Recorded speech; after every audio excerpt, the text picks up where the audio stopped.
Hello, good morning. I'm here not only taking mathematics class, you will surprise, I'm here for taking physics class.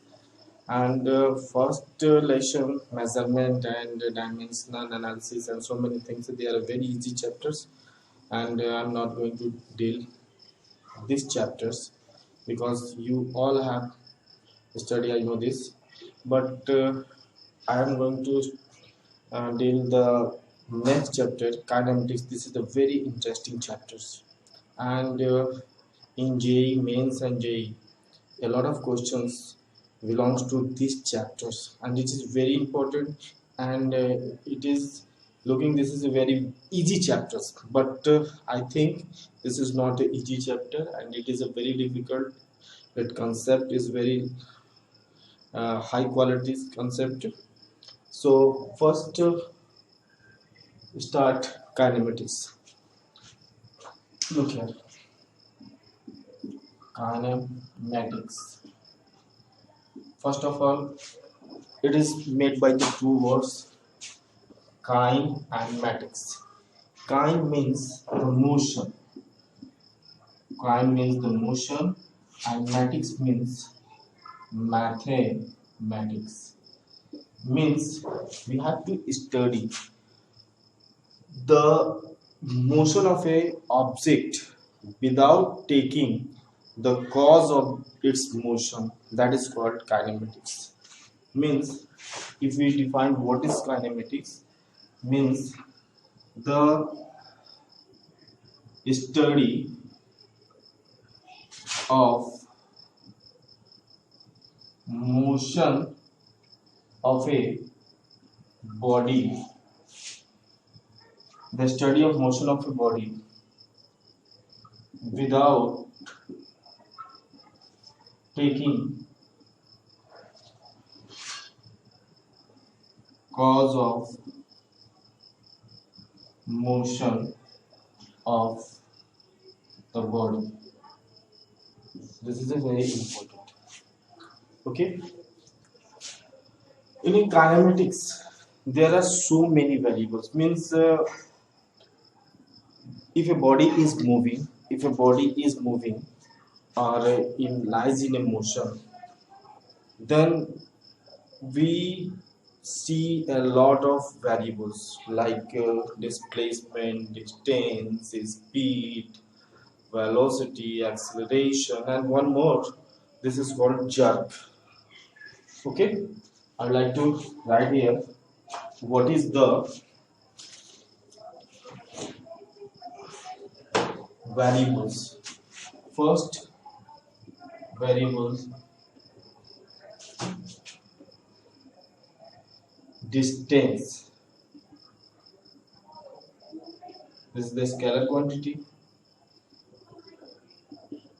Displacement. Third, speed, velocity. Okay. Next, acceleration,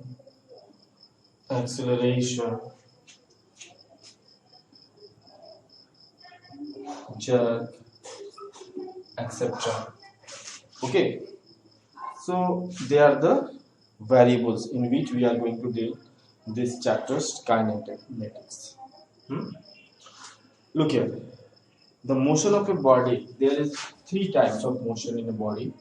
First, one dimensional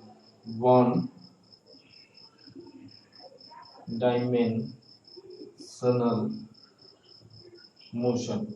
What do you mean by one dimensional? This is known as a rectilinear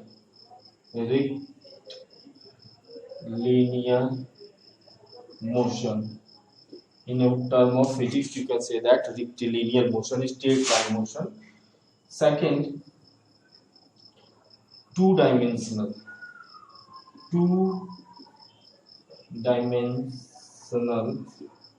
motion. Two-dimensional motion means what? If circular motion, you can say that circular motion or projectile motion.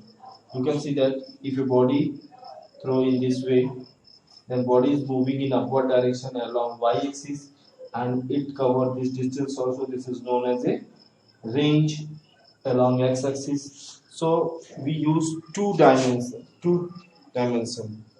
Look at in this way. This is along y-axis upward direction and along x-axis as a range. So this is called two-dimensional.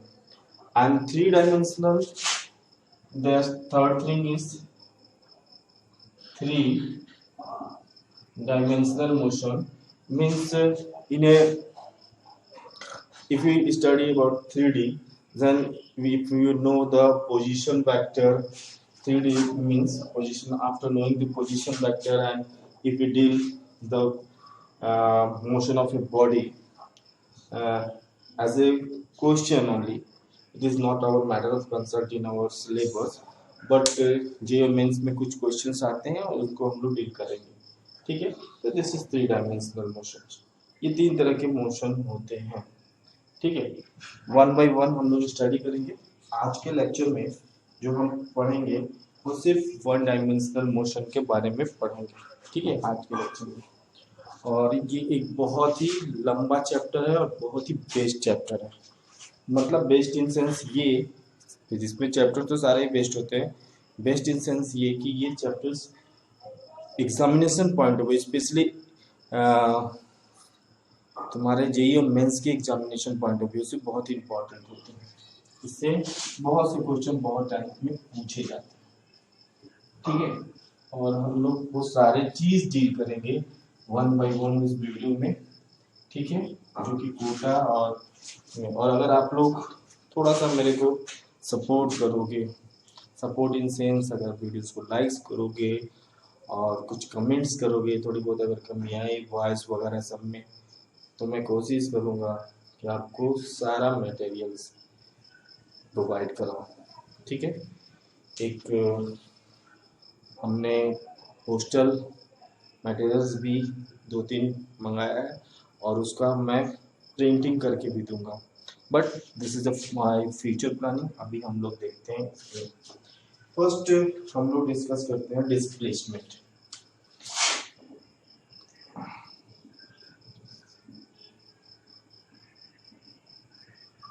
Placement. This is distance. You know that distance and displacement दोनों के dimensions अगर आप measure करोगे तो both are same.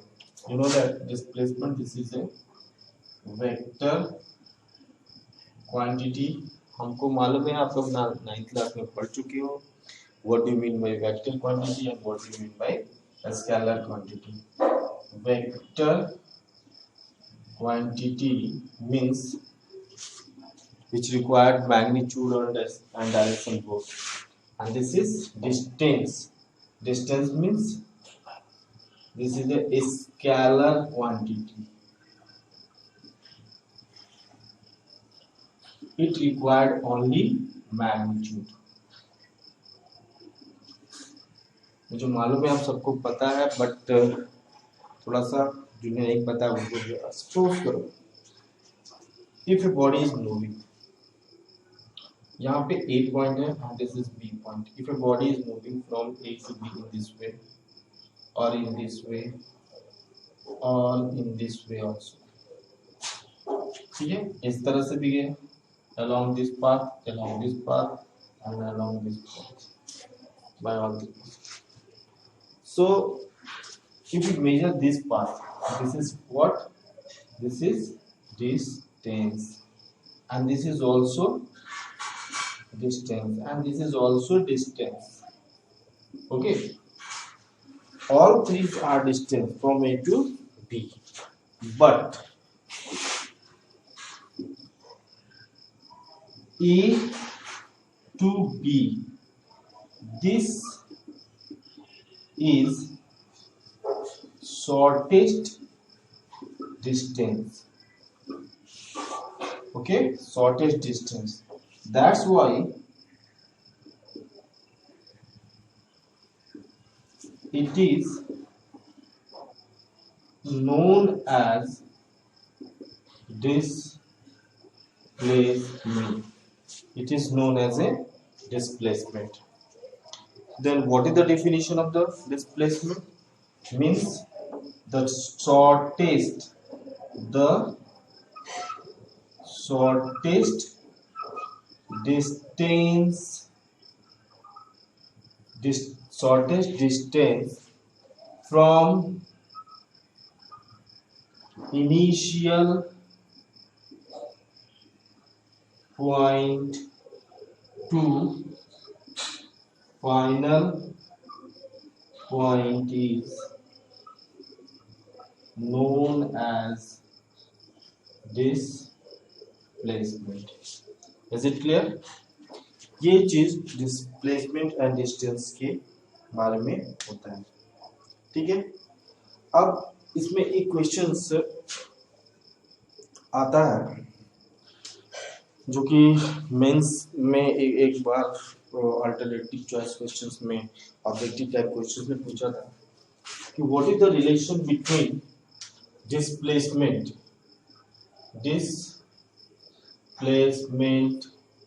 And distance. क्या क्या हो सकता है.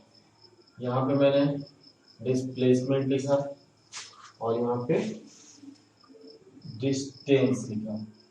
क्या ये अधिक होगा या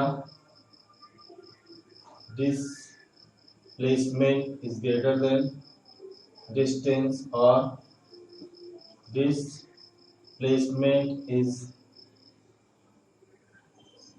less than equal to displacement is greater than equal to distance. ये चार क्वेश्चन अगर ऑप्शन दिए जाए तो आप इसमें क्या करोगे. इसमें आप बोलोगे देखो ये distance it is greater than displacement, this is displacement, this is also greater than displacement. और अगर ये इस बात को करे तो this distance and displacement both are equal. ठीक है. तो हमारा ऑप्शन यही होगा कि distance is always greater than equal to displacement. कभी भी छोटा नहीं हो सकता. Okay. Then you can say that distance is always greater than equal to the displacement. ठीक है. ये हमेशा बड़ा होगा, कभी या इक्वल हो सकता है लेकिन छोटा कभी भी नहीं होगा. अगर इसी केस में हमने ऐसे बोल दिया डिस्टेंस बाय डिस्प्लेसमेंट तो मेरा क्या ऑप्शन होगा. This is greater than equal to 1 because ये बिगर क्वांटिटी और ये स्मॉलर है. तो जब अगर ये बिगर को स्मॉलर से तो दिस इज मोर देन 1 और अगर दोनों इक्वल हो जाएगा तो 1. कभी भी डिस्प्लेसमेंट डिस्टेंस से छोटा नहीं हो सकता. ठीक है. जो डिस्टेंस है वो डिस्प्लेसमेंट से छोटा कभी भी नहीं हो सकता. तो ये लेस देन 1 के कंडीशंस कभी नहीं आएंगे. तो ये ऑप्शंस होंगे. थोड़ा बढ़िया से पढ़ते हैं हम लोग तो ये चीजें होंगी. अब अगर हम आपसे कुछ क्वेश्चंस पूछें जैसे क्वेश्चंस है इसमें देखो मेन थ्योरी से ज्यादा हम थ्योरी जब आएंगी तो हम लोग डिस्कस करेंगे बट इसके न्यूमेरिकल्स बहुत मस्त होते हैं. ठीक है. तो पहले हम लोग न्यूमेरिकल्स को डिस्कस करते हैं.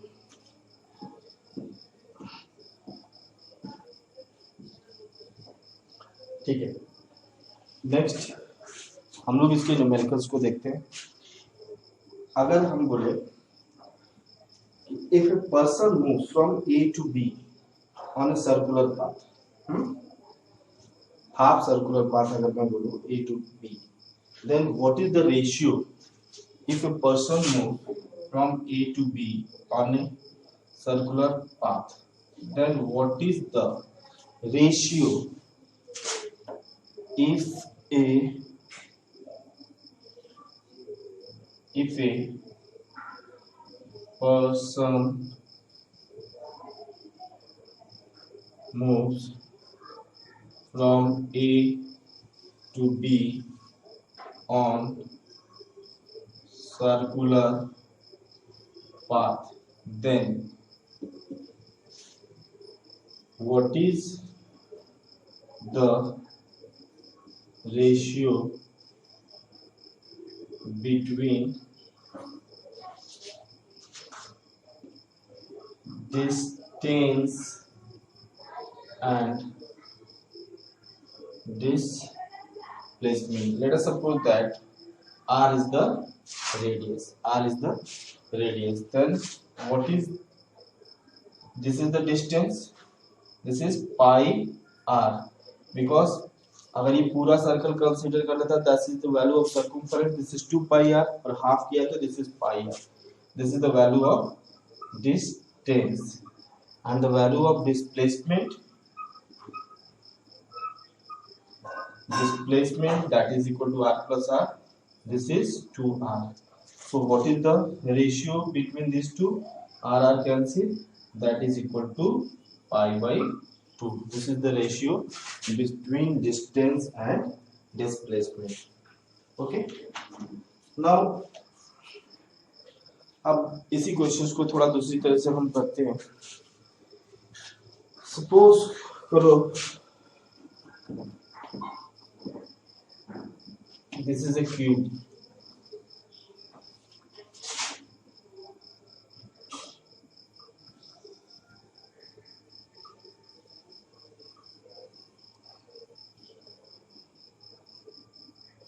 This is the cube, and if your body is moving by this part in this way and in this way and in this way, A means length of the edge of the cube is A. Then what is the total displacement? What is the total displacement? Then it is equal to the body diagonals. Means from this point to this point, if you measure, this is called our total displacement. आप इसको देख सकते हो. This is A and this is also A. So this value is equal to, this is known as a D. तो इसकी value क्या हो जाएगी? A plus A. This is AI. Axis is इसको Y. So that is equal to AI plus AI. क्योंकि दोनों अगर BI होता BJ, लेकिन ये दोनों सेम है तो AI plus BJ and this is equal to Z. This is the resultant. अब ये रिजल्टेंट ऐसे गया और फिर दिस वैल्यू इस चीज को देखोगे. ठीक है, तो ये इस तरह से है. यहाँ पे डिस्प्लेसमेंट हम करते हैं तो this is equal to total displacement. अगर हम वेक्टर नॉलेज को देखते हैं, इस चीज को ऐसे ऐसे गया नेगेटिव और यहाँ पे ये अपर है. इस तरह से आप करते हो ये तो ये केस में हो जाएगा AI plus BJ minus CK, but A is equal to B is equal to C, all are equal to A, so you can write here AI plus AJ minus AK. Then what is the displacement, what is the resultant? And this is equal to resultant A square plus A square plus A square, and this is equal to root 3A. Root 3A. This is the value of root 3A.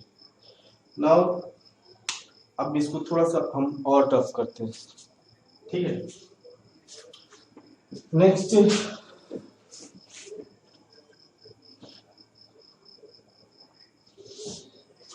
if a body is moving on a circular path in this way. Look here, एक circular path पे move करते हैं and it covers the 1/4 circle. यहाँ से यहाँ तक 1/4 circle इसने cover किया. दिख नहीं रहा है, थोड़ा सा मैं दूसरे तरीके से बनाता हूँ. This is the body. ठीक है, 1/4 पार्ट को कवर किया इसने. ये चीज 1/4 पार्ट को कवर किया. तो दिस इज, यहाँ से इसके साथ ज्वाइन करेंगे. Let us suppose radius is r and this is also r. तो ये जो 1/4, this is 1/4, so here this angle is equal to 90 degrees. So if a body is moving on this path, so this is known as a displacement. Let us suppose this is A and B, and this is the center. So what is the value of this? So this is R, this is R. So AB is equal to R square plus R square, because this is right angle. So this is equal to 2R square. Then we get under root 2R. This is the displacement. ठीक है. अब देखिए इसी चीज को अगर हम ये बोले कि ये 1/4 ना होकर पूरा हाफ कर दिया, तो हाफ हो गया, तो what is the displacement? Half हो गया तो यहाँ से ये पॉइंट उठेगा और ये आके यहाँ पे आ जाएगा. तो दिस इज द डिस्प्लेसमेंट, ये R and this is R. The total displacement is equal to 2R. Okay, total displacement is 2R. अब थोड़ा क्वेश्चन को और ट्विस्ट करते हैं, थोड़ा सा ध्यान दीजिएगा. थोड़ा क्वेश्चन को और ट्विस्ट करते हैं. देखिए, suppose if your body is moving on in this way, this is a circular path.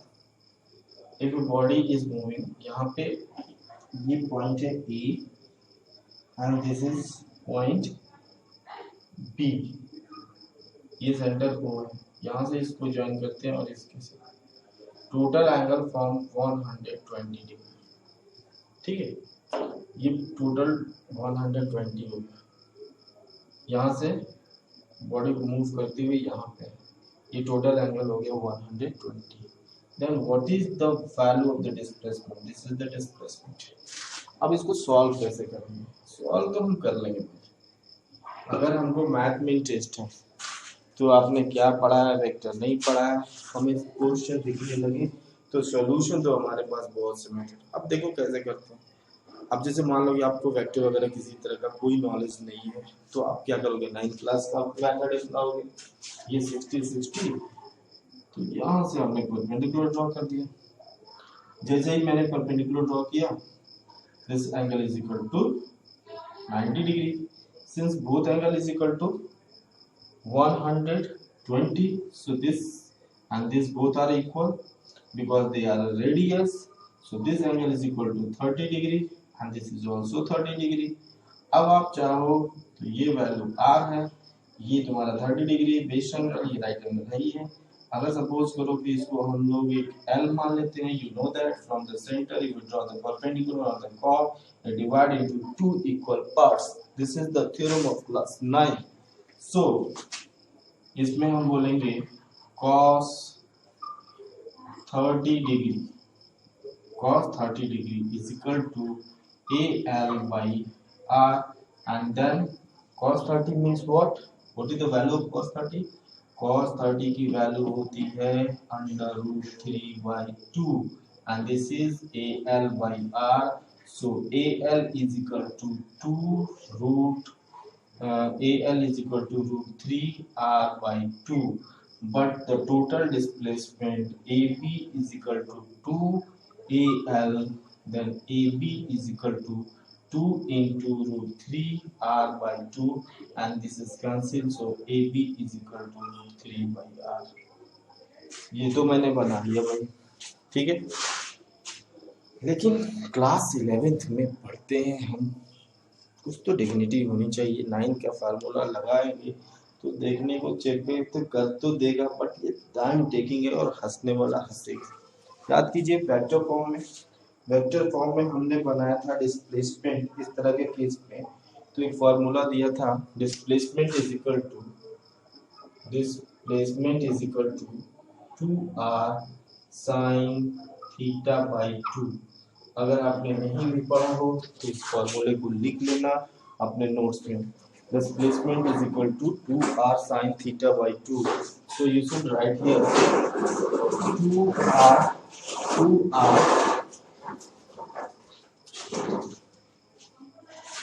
2r sin theta by 2. Then write here sin 120 by 2. So this is equal to 2r sin 60, and you know that 2r sin 60 value is equal to 1 by 2, 1 by 2, 1 by sin 60 is equal to root 3 by 2, 2 cancel, this is again under root 3 by under root 3 r। चलो ये भी हो गया। अगर हम इसको prove करने की कोशिश करें, चलो ये हमको नहीं आ रहा, ये भी नहीं आ रहा, तो भी हम इस प्रूव को प्रूव कैसे करेंगे, ठीक है। अगर ये फॉर्मूला हम भूल गए तो एक और मेथड, चल भाई आपने वीडियो नहीं देखा है तो कुछ तो करना पड़ेगा। एक्चुअली इस चीज को करना है, देखिए जैसे हमने कहा कि ये एक r यहाँ पे चला गया, सपोज करो दिस इज r1, और दूसरा इधर हो गया दिस इज r2, और this is our resultant.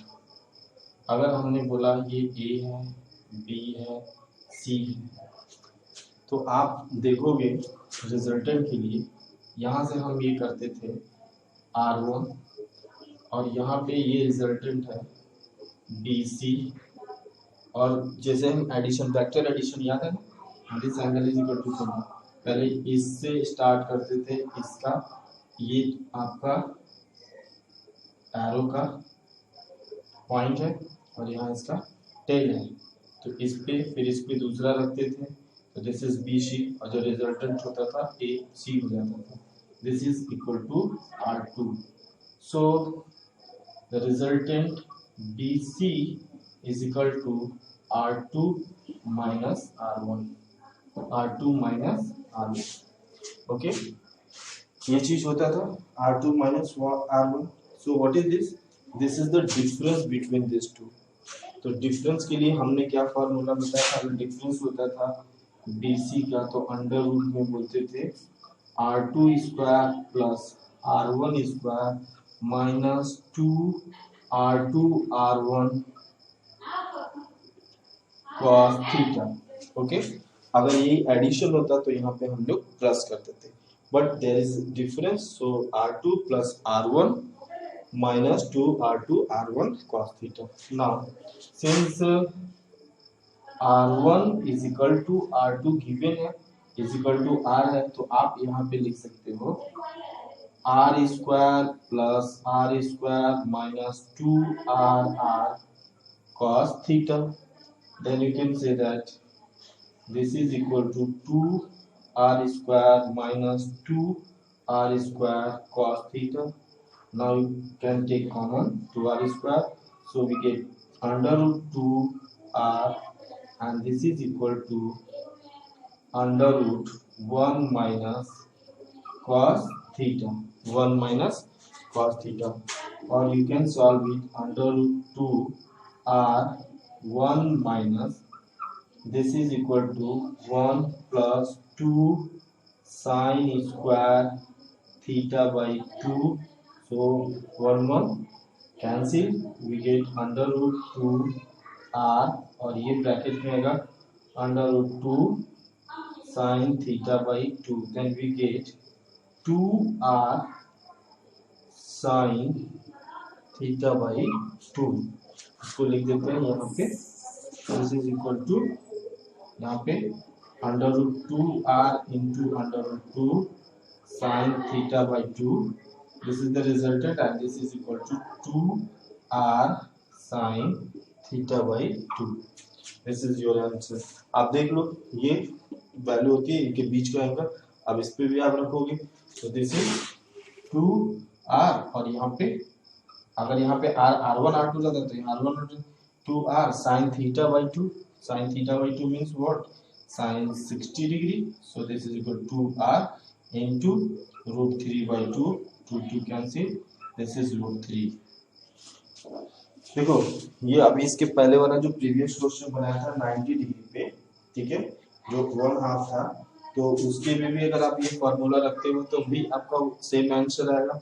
This is equal to how, देखिए हमने आपको बताया था कि 2r साइन थीटा बाई 2, ये फॉर्मूला पे यूज करोगे तो 2r sign 90 degree, 2r sign 90, यहाँ 90 डिग्री है तो 90 बाई 2 करोगे तो r and sin 45 degree, and you know that 2r sin 45 का value 1 by under root 2, so under root 2 by r, वही आंसर था। ठीक है, तो ये आपका एक तरह से जनरल फॉर्मूला है, इसको बहुत इंपॉर्टेंट फॉर्मूला है और इस तरह से डायरेक्ट आपके क्वेश्चंस मिल जाएंगे, सॉल्व कर लोगे और आपको टाइम बचेगा। ठीक है, ऑब्जेक्टिव क्वेश्चंस में। ठीक है, अब कुछ और क्वेश्चंस हम लोग करते हैं। एक इस तरह सा क्वेश्चन है, इसको फ्रेम करता हूँ, एक बहुत ही अच्छा क्वेश्चन है। ठीक है, और थोड़ा सा इसमें दिमाग लगाइएगा तभी ये क्वेश्चंस हो पाएंगे। Next question, suppose a wheel of A radius r is rolling on the road.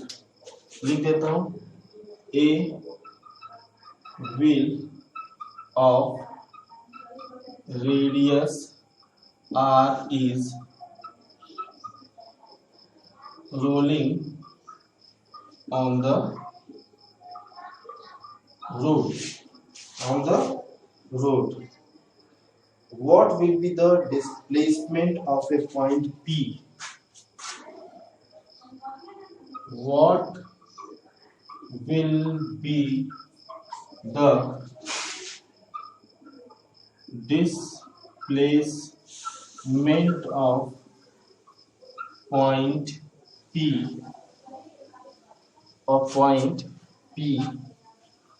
in half rotation of wheel on the road of half rotation of wheel on the road। ठीक है, अगर थोड़ा कम भी दिखाई दे तो मैं आवाज से तो बोल ही रहा हूँ, इसको देख लीजिएगा। ठीक है, सपोज करो कि दिस इज द व्हील, ये एक व्हील है। ठीक है, और ये रोड पर यहाँ पे टच में है, ये ऐसे यहाँ पे P है। ठीक है, और ये यहाँ पे इसको टच कर रहा है। व्हील ऑफ रेडियस r, इसका रेडियस r है। What is the radius? Radius r। ठीक है, ये जब हाफ रोटेशन करके ऐसे करके इस साइड में आगे की तरफ मूव करता है तो उसका डिस्प्लेसमेंट कितना है? तो आप यही सोचोगे कि डिस्प्लेसमेंट इसका कितना होगा भाई, 2r हो जाएगा। जब यहाँ से यहाँ पे पहुंच गया तो 2r हो गया। ठीक है, मैक्सिमम लोग इसको यही लिखेंगे, बट आप सोच के देखो क्या ये सही है? देखो, अगर ये हाफ रोटेशन करता है तो ये जो व्हील है यहाँ से मूव करके हाफ रोटेशन पे यहाँ आता है। अगर यहाँ पे आएगा तो जो ये P है जब ये मूव करेगा, जैसे देखो ये चीज ऐसे करके मूव करते हुए ऐसे ऊपर आएगा, ऐसे करके, तो ये P जो है ऊपर आ जाएगा। सपोज करो कि यह P जो हो गया यहाँ पे P डैश। ठीक है, और जब ये हाफ रोटेशन किया, ठीक है, जब हाफ रोटेट तो यहाँ से इसका इनिशियल पॉइंट है and this is the final point, so this is your displacement. ठीक है, दिस इज योर डिस्प्लेसमेंट। और यहाँ से यहाँ तक आने में उसने कितना डिस्टेंस कवर किया? यहाँ से यहाँ तक आने में ये हाफ रोटेशन, अगर पूरा रोटेशन तो 2 पाई, अगर हाफ रोटेशन कितना था तो this is pi r, this is pi r। और ये जो डिस्टेंस हुआ this is 2r, so this is your displacement and this displacement is equal to pp dash is equal to under root pi r whole square plus 2r whole square, and this is equal to pi square r square plus 4r square, and you can take r square as a common, so this is r under root pi square plus 4। This is your answer. ठीक है, तो थोड़ा सा आप इस चीज को ध्यान से देखिएगा और इसमें क्या करना है। हाँ, अगर आपसे पूछा जाएगा कि व्हाट इज द डायरेक्शन, तो डायरेक्शन के लिए क्या होगा, ये एंगल थीटा, सपोज ये और ये करोगे तो इसमें डायरेक्शन के लिए tan theta, this is 2r by pi r, r cancel, then tan theta is equal to 2 by pi. Tan theta is equal to 2 by pi. This is your, so अभी पढ़ाएंगे थोड़ा सा और मैथ्स, तो इसमें आप थीटा को लिख सकते हो tan inverse 2 by pi. This is the inverse function. अभी आप बस इतना भी लिखोगे तो चलेगा, ठीक है. इतना करने के बाद ये सारे क्वेश्चंस मैं, देखो डिस्प्लेसमेंट तो बड़ा सिंपल है, 9th क्लास में आपने पढ़ा है, डेफिनेशन बताया, सब कुछ पता है मेरे को, आप कर लोगे. बट ये जो 11th में डिस्प्लेसमेंट के कॉन्सेप्ट पे कौन तरह के क्वेश्चंस आएंगे वो थोड़ा सा हमने आपको दिया. नेक्स्ट टॉपिक हम लोग पढ़ेंगे एवरेज वेलोसिटी. नेक्स्ट क्या होता है एवरेज वेलोसिटी, ठीक है. अब देखो एवरेज वेलोसिटी जो होता है, इसमें पढ़ने से पहले हम दो चीजें देखते हैं. इसको बोलते हैं स्पीड और इसको बोलते हैं वेलोसिटी, ठीक है. यू नो दैट, लाइट चलेगी, थैंक यू.